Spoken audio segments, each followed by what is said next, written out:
Mais uma vez, bom dia a todos, a paz do Senhor Jesus Cristo.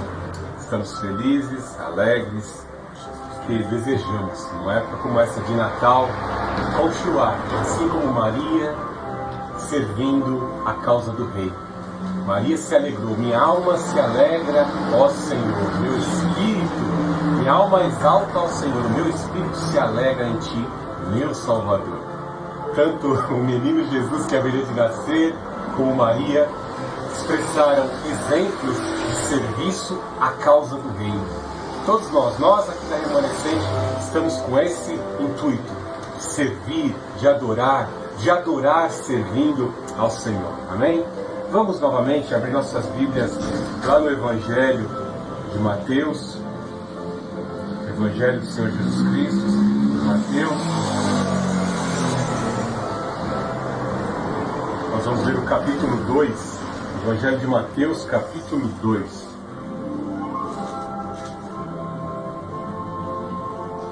Vamos ler alguns versículos, me acompanhe. Primeiramente no capítulo 2, verso 1. Jesus nasceu em Belém, na Judéia, durante o reinado de Herodes. Por esse tempo, alguns sábios das terras do Oriente chegaram a Jerusalém e perguntaram: onde está o recém-nascido Rei dos Judeus?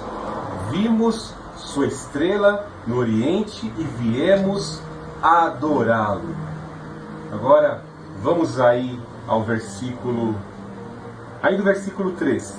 Ao ouvir isso, o rei Herodes ficou perturbado e com ele todo o povo de Jerusalém reuniu os principais sacerdotes e os mestres da lei e lhes perguntou: onde nascerá o Cristo? Eles responderam: em Belém da Judéia, pois assim escreveu o profeta. E você, Belém, na terra de Judá, não é menor entre as principais cidades de Judá, pois de você virá um governante que será o pastor do meu povo Israel. Agora vamos aí no versículo 2:9. Após a conversa com o rei, os sábios seguiram seu caminho, guiados pela estrela que tinham visto no Oriente. Ela ia adiante deles até que parou acima do lugar onde o menino estava. Quando viram a estrela, ficaram muito alegres. Ao entrar na casa, viram o menino com Maria, sua mãe, e se prostraram e o adoraram. Então abriram seus tesouros e presentearam com ouro, incenso e mirra. Senhor Jesus Cristo, obrigado por esta palavra, Pai Santo. Que todos nós, Pai Santo, todos nós aqui na Remanescente de Filadélfia, assim como estes sábios do Oriente, queremos adorar o Rei Jesus.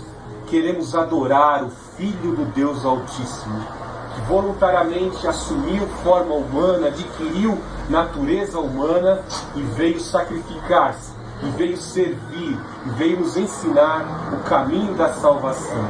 Nós adoramos o Rei Jesus, nós veneramos o Senhor Jesus Cristo, nós queremos te adorar, nós queremos te engrandecer, te glorificar. Suplicamos nessa manhã, ó Senhor Jesus Cristo, ilumina a nossa mente, ilumina, Pai Santo, o nosso viver, para que assim como o menino Jesus, assim como o Senhor Jesus em carne, foi luz que brilhou e cumpriu o teu propósito e alegrou o teu coração, nós também possamos, como servos de Jesus, filhos de Deus por aceitação do Senhor Jesus, também brilharmos neste mundo de trevas, neste mundo corrompido. Em nome do Senhor Jesus Cristo. Os espíritos imundos, inimigos da pregação do Evangelho, sejam repelidos e afugentados agora, em nome do Senhor Jesus Cristo. Em nome do Senhor Jesus Cristo. Cura a nossa alma, perdoa os nossos pecados, Pai Santo, e nos revigora a andar diante de Ti, conforme o Teu propósito, segundo a vontade do Santo Espírito. E assim glorificamos o Pai, o Filho e o Santo Espírito. Amém. Louvado seja o nome do Senhor Jesus Cristo. A palavra de Deus é viva, verdadeira e eficaz. Algo de maravilhoso é vermos na palavra de Deus como Ele honra a sua palavra, o pacto que assim Ele fez com os profetas desde nossos primeiros irmãos que caíram, Adão e Eva, todas as promessas que foram conferidas, tanto a Adão, principalmente a Eva, vieram a se cumprir em toda a vida de todos os heróis da fé, na vida de todos aqueles que têm aliança, em especial agora, nesse caso específico do nascimento do Senhor Jesus Cristo. Vemos aqui pelo relato de Mateus a palavra de Deus se cumprindo, dele nascer em Belém. Nós nos lembramos muito bem, já trabalhamos aqui a mensagem de como Deus abençoou uma gentia, uma moabita, Ruth, quando ela aceita o desafio de cuidar de uma mulher idosa, de uma judia chamada Noemi, e por essa atitude de fé que ela teve, ela foi cuidar de uma idosa. Poderia muito bem ter ficado na sua terra, ter se casado lá com um jovem mais novo, um homem mais novo. Não, ela aceitou o desafio de cuidar de uma idosa, numa região entre um povo que poderia discriminá-la, mas nós vemos que Deus reverteu toda aquela situação de infortúnio, de dificuldades daquelas duas viúvas e colocou sobre a vida de Ruth a promessa, uma promessa que desencadearia um pacto, o pacto davídico, pois ela foi tetaravó do rei Davi, e o reino de Davi jamais teria fim. O Senhor fez essa promessa. Mais que isso, ainda vemos no capítulo 1, como vimos domingo passado, Mateus trabalha a questão pelas genealogias, o pacto conferido a Abraão, o pacto abraâmico, o pacto conferido a Davi, o pacto de Davi que se estendia a Zorobabel, o tetaraneto, o rei da linhagem dos filhos de Davi, que haveria de perpetuar o reino não teria fim. Vemos toda uma numerologia, como eu disse, Mateus faz uma numerologia de 14 gerações, de Abraão a Davi, de Davi a Zorobabel, até o cativeiro babilônico, do cativeiro babilônico de Zorobabel até José, o padrasto do Senhor Jesus Cristo. Como eu afirmei na semana passada, o Senhor Jesus Cristo sempre teve uma existência com o Deus Altíssimo. Ele é coeterno com o Deus Altíssimo. O Filho do Deus Altíssimo é um coeterno com o Pai e com o seu Espírito. Somente numa experiência de 33 anos é que ele adquiriu natureza humana. Vemos uma série de profecias se cumprindo, Isaías 7, vemos Jeremias 31, diversas profecias que se encontram, centenas de profecias do Antigo Testamento se cumprindo aqui nos primeiros capítulos do livro do Evangelho de Mateus. Algo interessante nós trabalharmos, algo que eu não concluí na mensagem passada, é acerca desta existência, da vida eterna, das pessoas chegarem à conclusão pela aceitação do Senhor Jesus Cristo do que é a existência, do que é a vida eterna, de onde viemos e para onde vamos, se estamos no caminho certo ou se estamos no caminho errado. É muito importante nós termos essa compreensão, que quando observamos lá no passado que o nosso primeiro irmão Adão assim se desprendeu pelo pecado, todos nós, que assim como ele, foram infectados pelo veneno da serpente, o pecado, este veneno infectado em nossa natureza, que passa como um efeito dominó a todos nós, seres humanos, o único antídoto para sarar este veneno da serpente, da morte, é o sacrifício do Senhor Jesus Cristo. Assim como lá no Antigo Concerto Deus determinava que um animal inocente deveria morrer pelo pecado de um homem, de um ser humano penitente, arrependido, bem assim o Senhor Jesus Cristo cumpre todos aqueles sacrifícios que os filhos de Deus, os filhos da aliança, faziam lá atrás de forma arrependida e penitente. Vemos que o Cordeiro de Deus que tira o pecado do mundo se encontra na pessoa do Senhor Jesus Cristo. Deus jamais determinou na sua lei que um ser humano deveria morrer pelo pecado de outro ser humano. Por isso que o Filho de Deus, ele se encarrega, ele assume de forma substitutiva morrer por você na cruz do Calvário.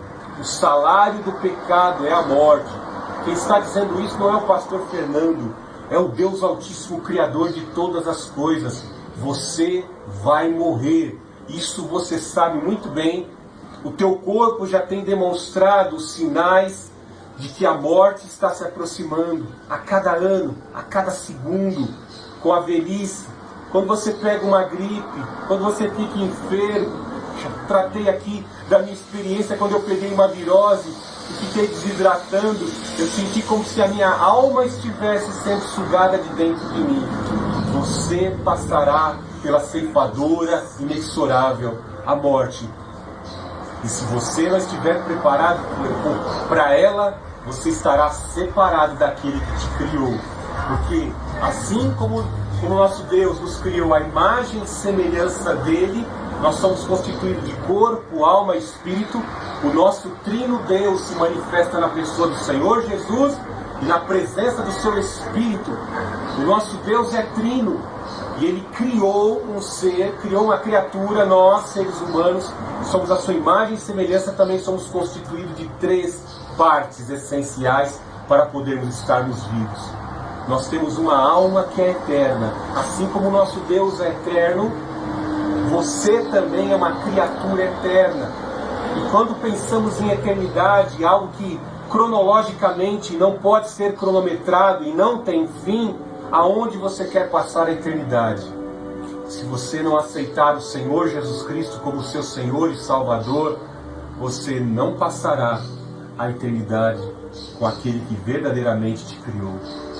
Então, para nós cristãos, para nós que temos comunhão com o Filho de Deus, é muito importante celebrarmos o nascimento do Senhor Jesus Cristo.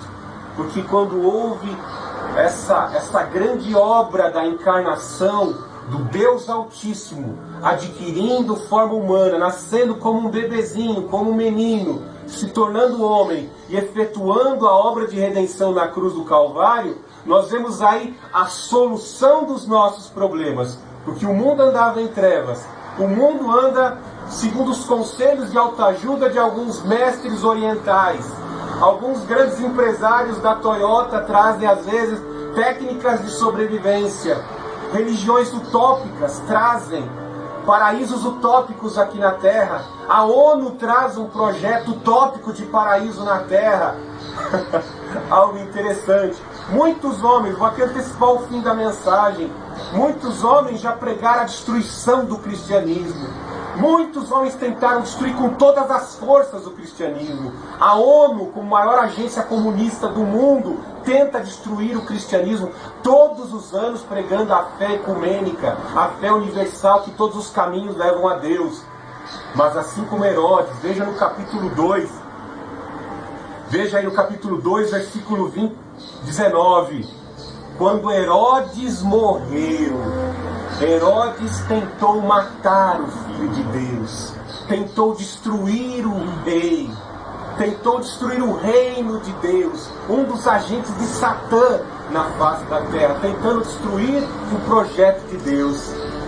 E como eu disse há instantes atrás, todos os seres humanos morrem, vão morrer. Não adianta. Jesus Cristo morreu, mas Ele ressuscitou. Herodes morreu há 2000 anos atrás. E o cristianismo continua sendo pregado. Porque o meu Senhor vive. O meu Rei vive. O menino nos nasceu. Seu nome é maravilhoso, Conselheiro, Deus forte, Pai da eternidade. Você não está em qualquer religião, não. Aqui não é religião, não. Aqui é reino de Deus. O reino de Deus que foi enxertado em nossas consciências. Você já é súdito do reino. Se você tem Jesus Cristo, o Espírito do Pai da eternidade já foi inserido em você. E aí você entende o que eu não concluí na mensagem passada. A existência de Deus em tua vida. Ele será o tudo em todos.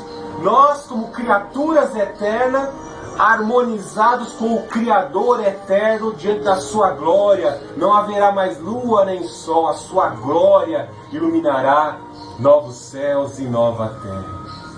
Agora que você entende um pouco da eternidade de Deus e da importância do Senhor Jesus, sem mim nada podeis fazer. É hora de você tomar uma decisão. Algo tão interessante que numa época como essa de Natal, as pessoas estão muito preocupadas. Muitos empresários aí têm as suas grandes empresas, que Deus abençoe muitos empresários que trabalham, pagam os seus impostos, estão aí preocupados em pagar as suas dívidas, as suas contas, né? Estão aí lutando e o Estado vem progressivamente consumindo por meio de impostos e as pessoas já estão pensando: o que será de mim o ano que vem? Será que eu vou falir? Será que com um novo presidente eu vou continuar a sobreviver? Ou talvez você tenha sofrido a maior frustração da tua vida esse ano. Eu passei por uma grande luta, uma grande perda esse ano. Mas como é que você tem recebido essa luta? Talvez você tenha chegado neste final de ano e você pense assim: será que vale a pena continuar lutando? Eu não vou passar mais um final de ano sozinho, sem namorado, sem uma namorada, meu marido me traiu, eu vou me suicidar. Tem várias pessoas em diversas condições, cada um tem um organismo.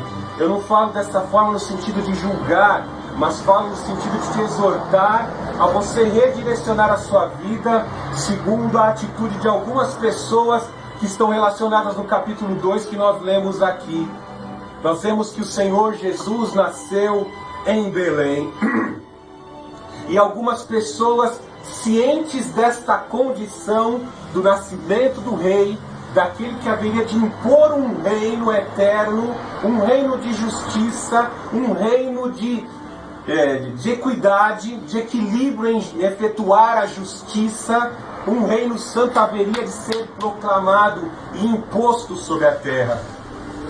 Na próxima mensagem eu vou entrar acerca desta imposição do reino sobre o reino das trevas. É chegado a vós o reino de Deus. O reino começa. O reino é instituído com o nascimento de um rei. O Senhor Jesus nasceu em Belém cumprindo o pacto que ele fez com Davi. Davi nasceu em Belém. E vemos que diante dessa situação do nascimento de um rei, com certeza o céu já não estava do mesmo jeito no período de gestação. Tão logo Maria estava grávida pelo poder sobrenatural do Espírito Santo, o céu já não estava mais do mesmo jeito. Os sábios, aqueles que estudavam, os astrônomos da época, que estudavam a matemática, a astronomia, conseguiram observar esta anormalidade. E eles foram buscar no ocultismo, buscaram em várias literaturas, em documentos sagrados. E nesses documentos sagrados, o Espírito Santo moveu o coração de alguns sábios. Esses homens do Oriente, com certeza, talvez você já leu lá alguma história católica de 3 sábios vindos do Oriente, Baltazar, Belchior e Gaspar. Esses 3 sábios astrônomos, dotados de muita intelectualidade, observando essa nova configuração no céu, pegaram os documentos da palavra de Deus, o livro de Isaías, pegaram os outros documentos proféticos e eles foram analisando através da leitura, debruçados ali nesses documentos, eles viram: vai nascer um novo rei, um rei que vai impor a justiça. Esse reino não terá fim, esse reino será poderoso. Com certeza ele contrastou o poder desse rei por aqueles documentos, com certeza pela presença do Espírito Santo que estava sobre a vida deles ali, contrastaram com os deuses aos quais eles serviam, contrastaram com o deus Ahura Mazda e Arumã, que era o deus dos persas, cujo Deus tinha que haver um pouquinho de bom, bem, um pouquinho de mal, e equilibrar as forças do bem e do mal, para que pudesse haver harmonia no universo. Ele contrastou com toda aquela baboseira dos outros deuses.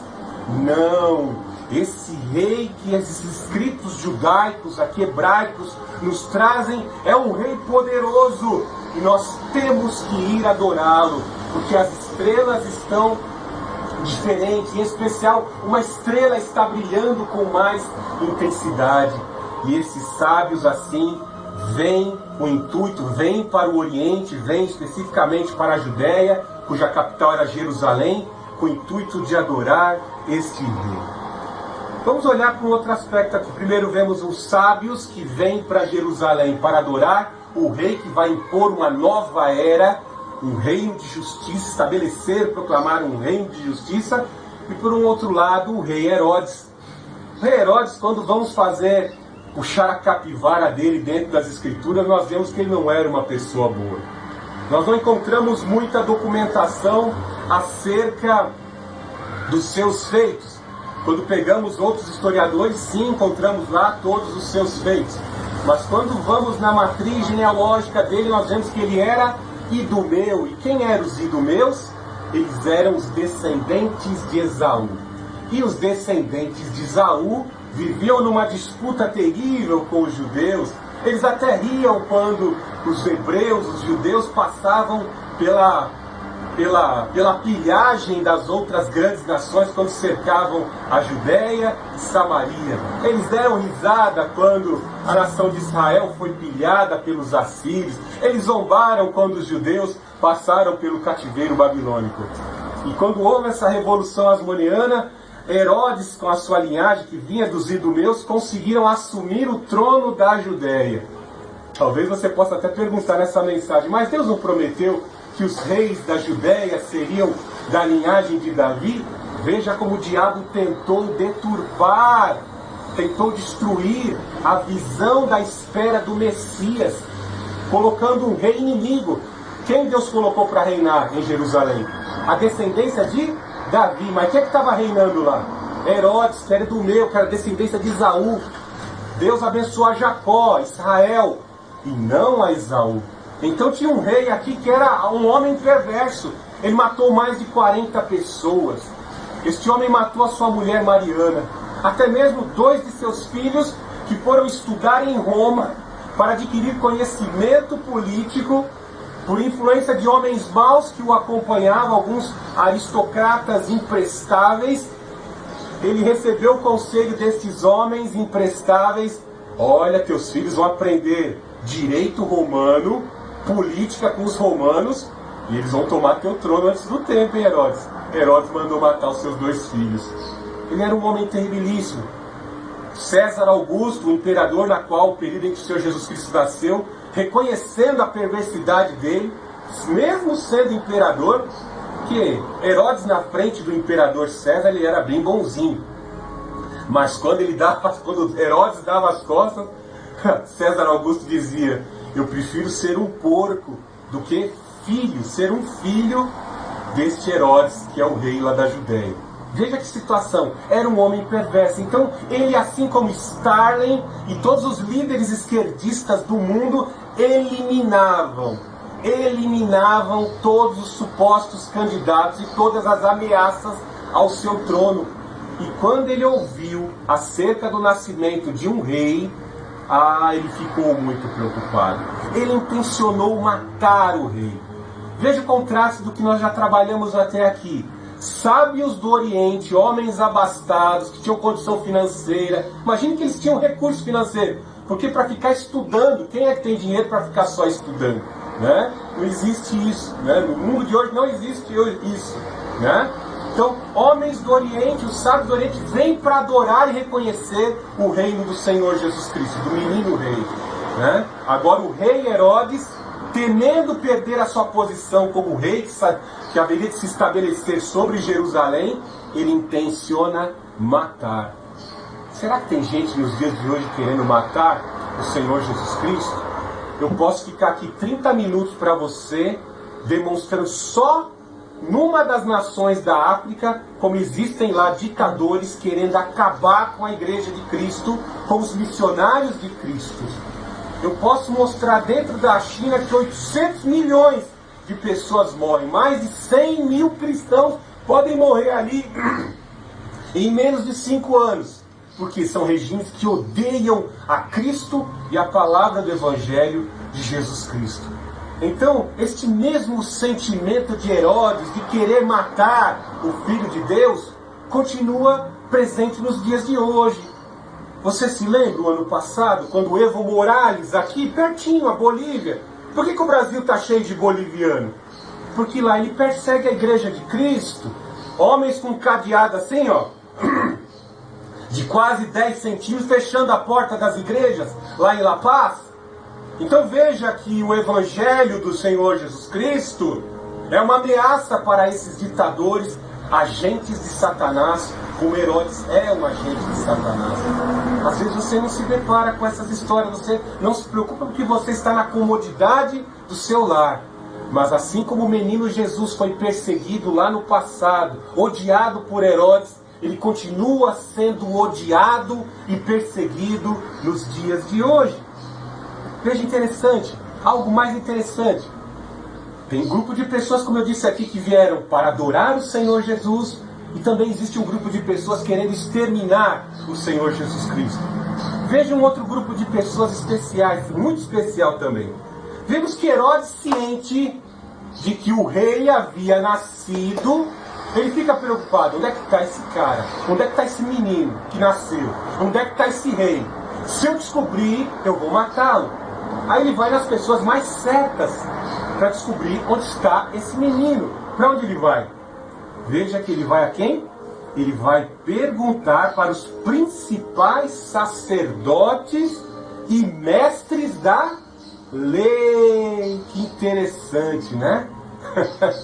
Tá cheio de teólogo nos dias de hoje. Eu vejo aqui no YouTube, tá cheio, né? Cheio de teólogo, né?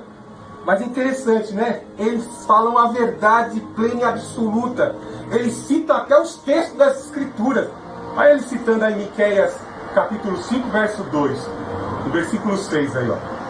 E você, Belém, na terra de Judá, não é a menor entre as principais cidades de Judá, pois de você virá um governante que será o pastor do meu povo Israel. Ó, olha a profecia que esses mestres da lei estão citando aí. Não é o cumprimento da profecia? Jesus não nasceu em Belém? Uma das cidades pequenas, cidade de Davi, onde Davi nasceu. Olha como os caras ali, ó, conheciam a lei, conhecem as escrituras, né? Quem é essa casta de gente aqui, ó? Essa casta de gente aqui são os mestres, os escribas, os fariseus, ó, conhece as escrituras, mas nenhum deles quer adorar o mestre. Interessante, né? Quando o Senhor Jesus Cristo entra nos primeiros confrontos com essa casta religiosa aqui, ele os chama: vocês não entram no reino dos céus e não deixam ninguém entrar. Seus hipócritas, sepulcros caiados, vocês estão cheios de veneno e morte por dentro. Vocês não têm vida dentro de vocês. Vocês não me aceitaram nem quando eu nasci. A maioria desses homens aqui ainda estavam vivos. São os mesmos que depois, ó, 30 anos depois, vão condenar o Senhor Jesus. Eles nunca aceitaram nem o seu nascimento e ali condenaram a sua morte, nem aceitaram o seu sacrifício depois que ele ressuscitou. Tem gente assim até os dias de hoje, né? Você entra dentro das faculdades hoje, é um negócio meio pesado que eu não vou estar explicando aqui hoje, mas desde a Revolução Francesa surgiu algo como liberalismo teológico. É o comunismo disfarçado do gnosticismo, com as doutrinas filosóficas mundanas, com a filosofia oriental, levando à perversão e à falta da crença, à abstinência da verdadeira fé em Cristo Jesus. Essa doença começou lá com as igrejas da Ásia. Quando houve a Revolução Francesa, esse veneno filosófico, gnóstico, entrou dentro das igrejas. Veja o que é a França hoje. Escolheu por símbolo uma mulher nua, Semíramis, uma prostituta, como símbolo da sua liberdade, ou melhor dizendo, da sua libertinagem. Veja o que está acontecendo com o cristianismo na Europa. O cristianismo está sendo totalmente destruído, dissolvido. E um outro Deus que é um pedaço de pedra, que é cultuado numa caaba, está passando a ser adorado lá. Os islâmicos estão sutilmente, ó, através da procriação, que eles gostam muito de mulher, eles gostam muito de fazer filhos, eles estão tomando gradativamente, destruindo a tradição cristã, a cultura ocidental, e tomando a França, a Bélgica, a Inglaterra. Veja o mal, né? Veja as faculdades teológicas da Europa, onde estão? Sumiram. É comum você ver alguns teólogos luteranos em passeatas gays. Ou muitos judeus, que se dizem judeus e não são, como no texto central da Filadélfia, se dizem judeus e não são. Estes são esses mestres que conhecem as Escrituras. Eles citam o Torá, eles citam a lei, eles citam os escritos dos profetas, mas eles não querem adorar, não aceitam o Senhor Jesus Cristo. Essa casta de gente, nos dias de hoje, são pessoas formais, existem teólogos formais, rígidos, não são sensíveis, estão ali dentro dos seus gabinetes, com os seus livros. Quando você fala assim, vem pregar aqui na favela, vem enfrentar o desafio, ele não vem. Ele fica criticando o obreirinho que está lá, ó, com a manga arregaçada, o colarinho puído, encardido. Ficam criticando, está usando estratégia ilegítima. Aí quando você vai ver ele não perde uma reunião do PT. Ele critica todo o evangelho que é pregado nas periferias, mas na reunião do PT ele não falta. Está lá, veio da reunião do PT, junto com o Partido Verde, cheio daqueles maconheiros, né, daquelas ONGs que ficam cheirando erva, cultuando a mãe Gaia, o herege do Leonardo Boff. Tem teólogo assim, são esses teólogos. Sou formado na PUC, sou formado na USP, sou formado na Mackenzie, sou professor da Mackenzie. Aquilo ali já deixou de ser uma faculdade reformada há muito tempo. Já deixou há muito tempo. Deus está levantando novos varões hoje, varões que queiram estudar a palavra de Deus e queiram declarar em alta voz que Jesus Cristo nasceu, que Ele pagou o preço dos nossos pecados e que Ele é a única forma de salvação. Então veja aqui, quando Jesus nasceu, alguns conheciam as Escrituras, mas não foram adorá-lo. Não foram. Veja algo interessante, que nesta mesma época, depois de perguntar aos sábios, nós vemos que se aproximam ali da Judéia aqueles grandes sábios, né? Aqueles grandes homens gentios que de certa forma já tipificavam a nós, como Igreja de Cristo, que haveríamos de aceitar aquilo que os judeus não aceitaram. O Senhor Jesus veio para os seus e os seus não o receberam. Então nós vemos aqui que estes sábios que vieram do Oriente para adorar o Rei Jesus representam a nós, Igreja de Cristo. Nós, brasileiros, que aceitamos o Senhor Jesus Cristo e temos sobre as nossas vidas o Espírito dele, né? Então nós vemos que, com certeza, quando aqueles sábios chegaram em Jerusalém, os olheiros de Herodes já começaram a dizer, olha, acho que veio gente aí, alguns príncipes de alto poder aquisitivo, né? E aí Herodes, sabendo disso, traga-os à minha presença, eu quero conhecê-los, né? E aí, com certeza, esses sábios disseram, nós viemos aqui para a Judéia especificamente para adorar esse rei que vai impor a nova era. E aí, com certeza, Herodes rangeu mais ainda os dentes, né? Eu tenho que estar preocupado mesmo, porque a notícia e o conhecimento deste rei que vai impor